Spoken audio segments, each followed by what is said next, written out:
Welcome back to The Narrative. I'm your storyteller, Callistra Faria. Well, a problem that plagues people of the Caribbean descent who are born outside of the Caribbean but may have a Caribbean grandparent is that of a path to citizenship of the country of their grandparents. In Saint Vincent and the Grenadines, they've now changed that. With bipartisan support, they have been able to pass a new law that allows the second generation Vincentians, that is, people whose grandparents were born in St. Vincent, to have a path to citizenship.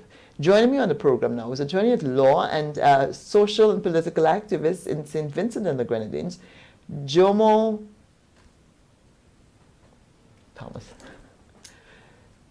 Joining me now on The Narrative is attorney at law and social and political activist in St. Vincent and the Grenadines, Jomo Thomas, to discuss this development and what it means for people born out of St. Vincent but hankering for their roots as well as opportunities that may be in their country, in the country of their ancestors. Welcome to the program. Thank you. Thank you for having me once again on The Narrative. It's a pleasure to be here. So what has happened? Good to have you. What has happened here now in St. Vincent? It's a good thing, isn't is it? Or not so good? What's your position on this new Well, my development? position is that it's a very good thing because now what you have is people who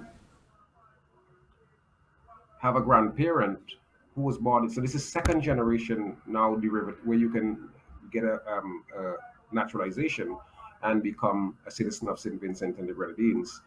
This is a positive development, I think.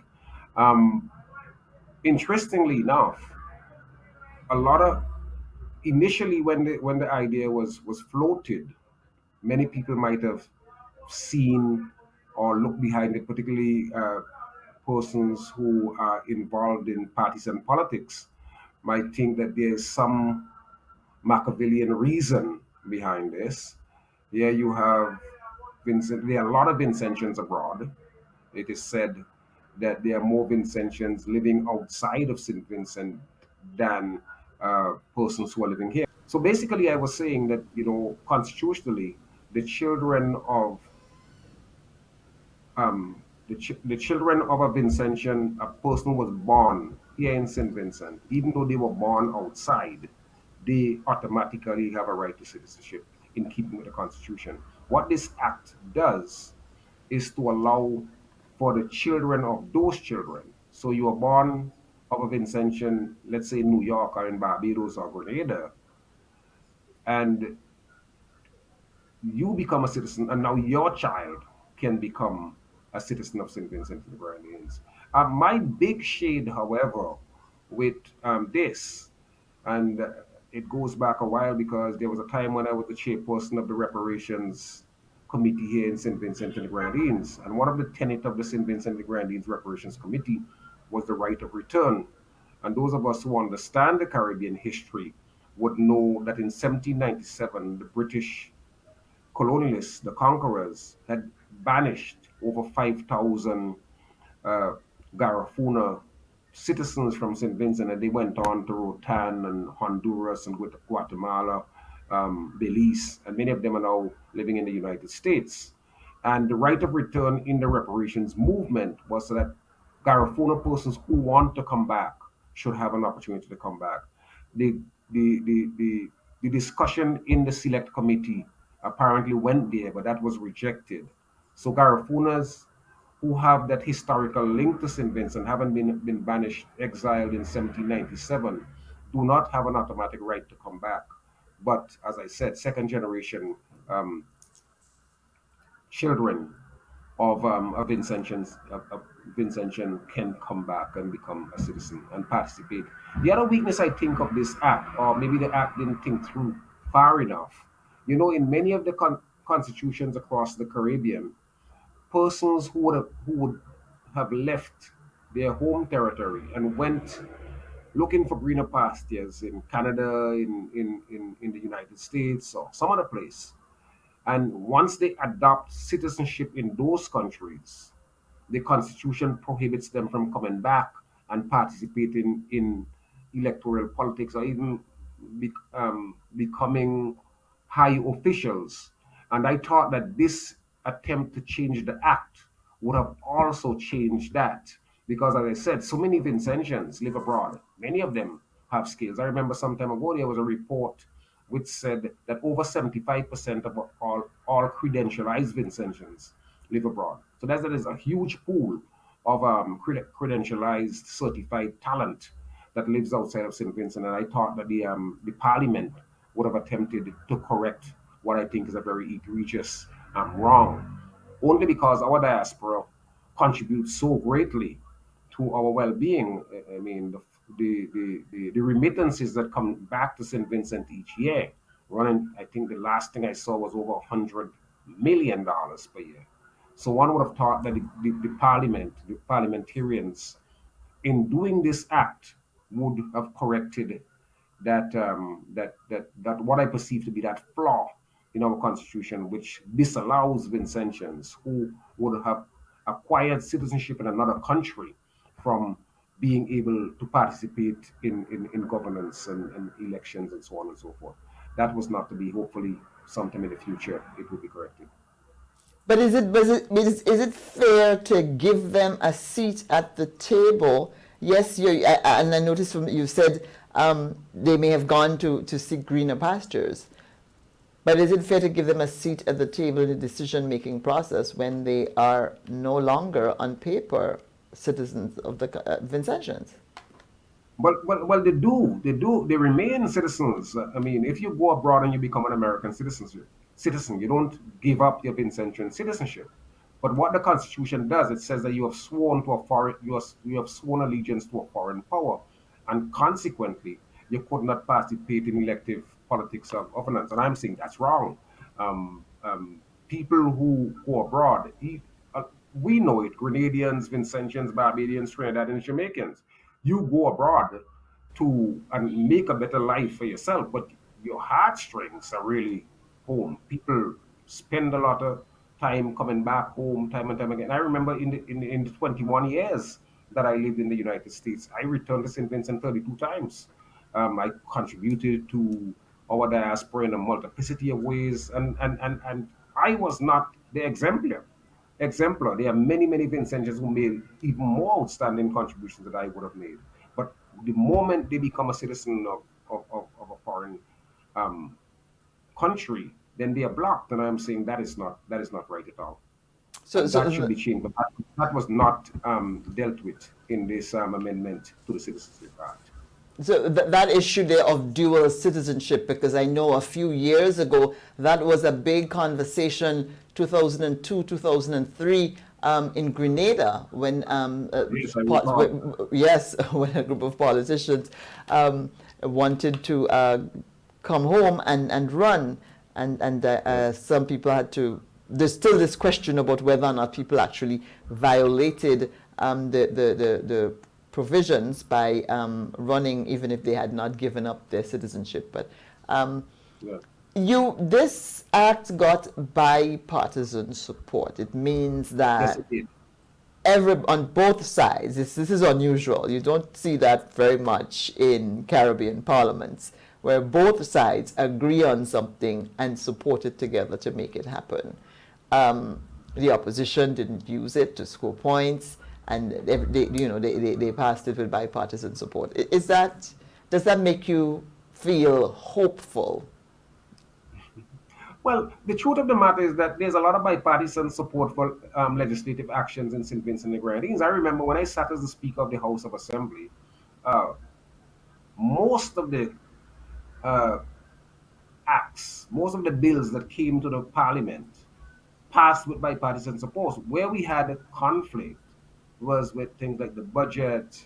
A lot of times the opposition did not want to lend support to the government budget, or if they come with a supplementary financing bill, there were differences there, and a few other occasions. But invariably, I have found that in our parliament, for the less contentious um, bills, they tend to gain bipartisan support. It's only where things begin to rub up on the political questions, or when we are getting closer and closer to um, constitutionally mandated elections, that we tend to have some clear, open disagreement, and where the opposition may decide either to walk out of parliament at the time when the vote is coming or to vote against. But generally, I find that there have been significant bipartisan support for bills that come to the parliament here in St. Vincent and the Grenadines.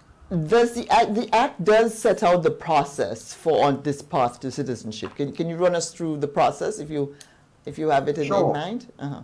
Yes, yes. Basically, what happens is that the minister, it gives the minister the power to allow for anyone who has at least one grandparent at the time of his birth who's a citizen of St. Vincent and the Grenadines. That person could grandparent by birth, by adoption, by registration, and naturalization.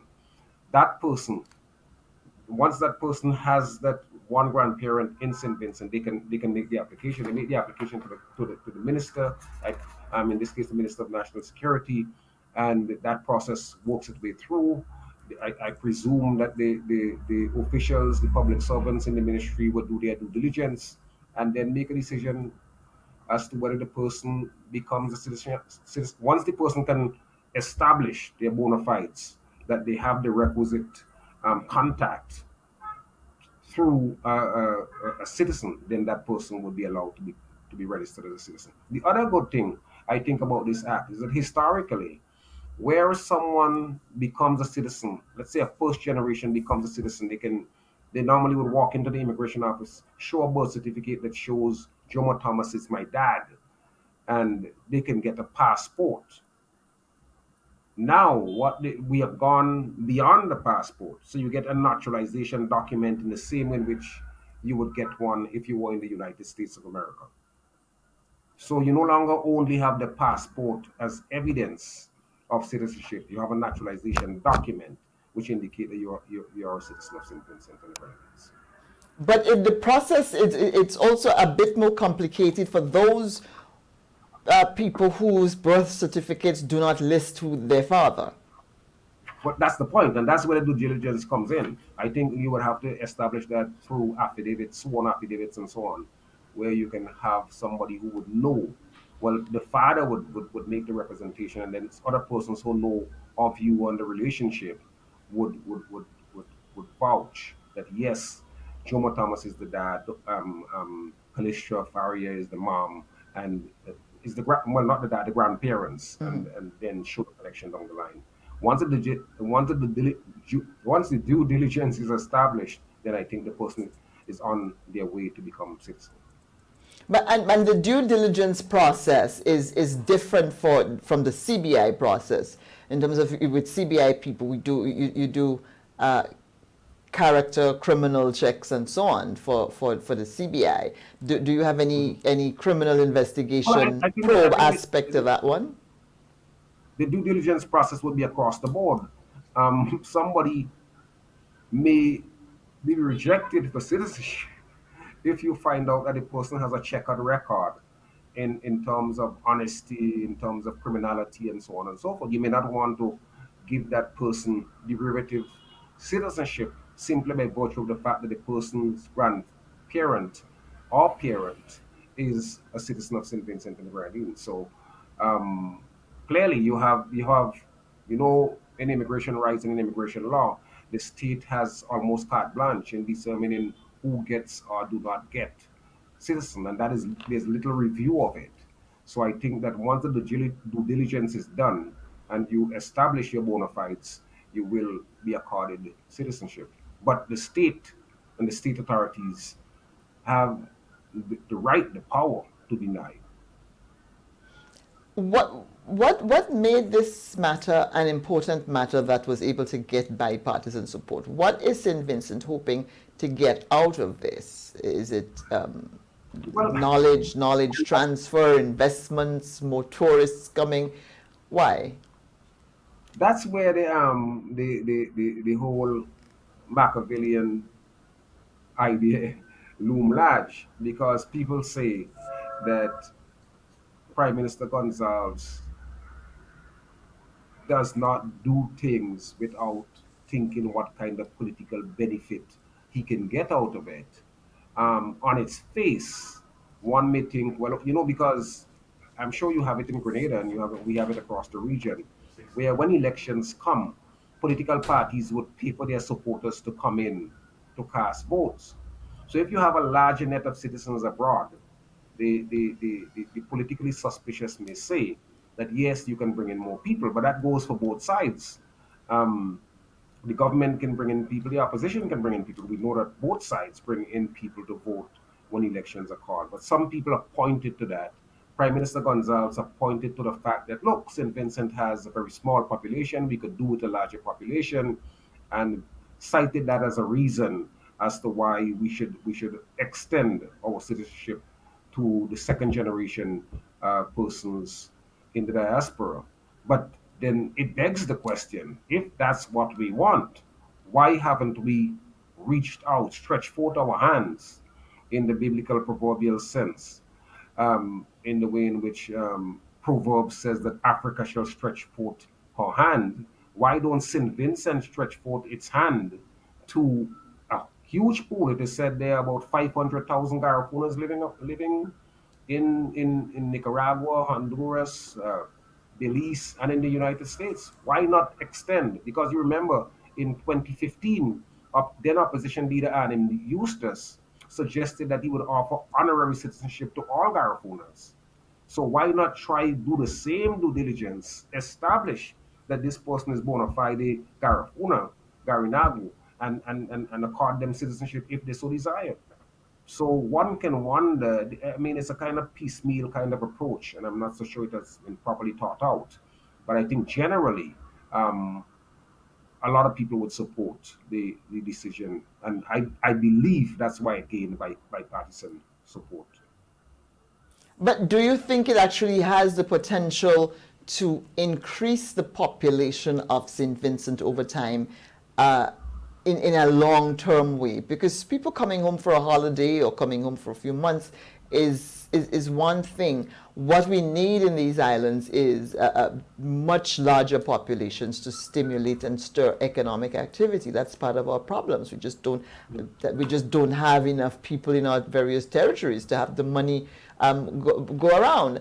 And can, someone who's born in the United States or born in England, whose grandparents are Vincentian, I mean, do you think there's enough potential there to see any kind of marked increase in the population of the country through those means? I mean, is it, what's the big attraction for people? And I'm asking here, I'm not suggesting that there aren't big attractions. The Yes. Vincies would have my head. That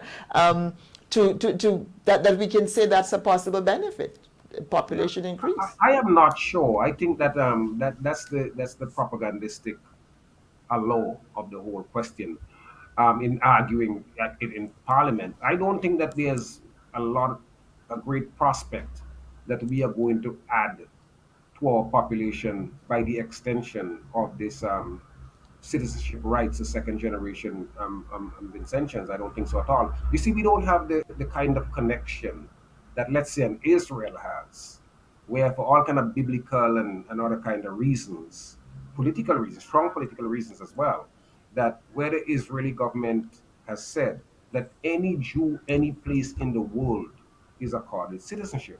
And Israel gets such tremendous support, not only from the United States, but from Europeans, coupled with the fact that Jewish people across the world have acquired a tremendous amount of wealth. So many of them may choose to go back to Israel and live very comfortable lives or contribute to the development of the Israeli society, because there's a tremendous religious, political pull there.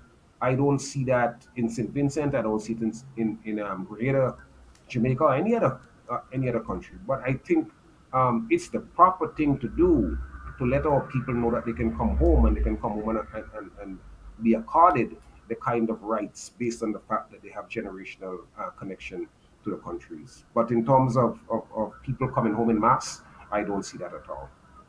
And the idea you're saying here that let people know that they have a right to come home and connect with with their origins. And it reminded me, and I thought of the Citizenship by Investment program, where sometimes it rubs you the wrong way that someone who has never been to your country, is so far removed culturally and in every other way from your country, can parade the world with your passport, claiming to be a citizen of your country. And, I know some people had problems in England, had problems getting Grenada citizenship. Their grandparents are from Grenada. And they felt so aggrieved when they talked about the Citizenship by Investment program, and how people who are so divorced from the country are able to benefit from it, while their grandparents gave their blood, sweat, and tears to the country for a while and are unable to access citizenship. So I do get that point there of, it's the right thing to do. Yeah. Yes, I think so. You know that, but we don't have citizenship by investment here in Saint Vincent. The government has resisted it over all these years. Um, And I- and it's interesting that they have, though, but I think that's a conversation for another show. I'm hoping to have Prime Minister Ram Gonzalez on. I'll put that down as one of the questions to ask him again, well, why he basically, continues what to he resist. argues is that citizenship is the highest office of the land, and they don't want to uh, get into the habit of selling cars.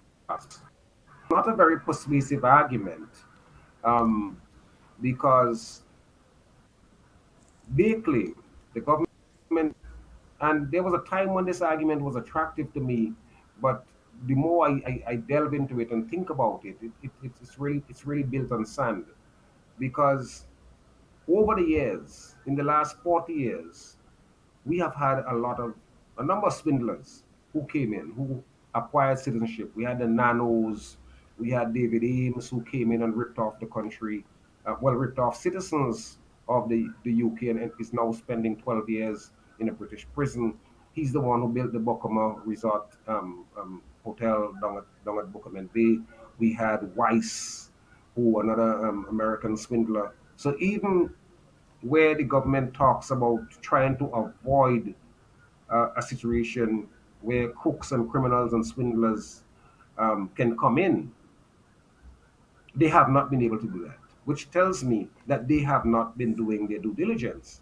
Contrast that, however, with a country like St. Kitts that has had citizenship by investment since 1984, and one I would love to know how much money they have made with that plan since 1984. I saw a coverage recently where the Grenadian government, I think, admitted that it had made $117 million for the first 6 months of 2023 through citizenship by investment. So there's a lot that can be done with that money. And I think that rather than say black off the bat that you're not doing citizenship by investment, what you need to do is to put really strong, independent people in that the citizenship by investment office, so that proper due diligence is done, and where you have a situation where you can make some money that can contribute to the development of the country. Contrary to what a lot of people do. In the US, there's a citizenship by investment program. If you have a There million is. dollars, you can come in and do that. Across Europe, they have citizenship by investment programs. And what I find unfortunate is that only recently you heard, I think it was the European Union coming out against countries saying that they should not have citizenship by investment program because it's not sustainable.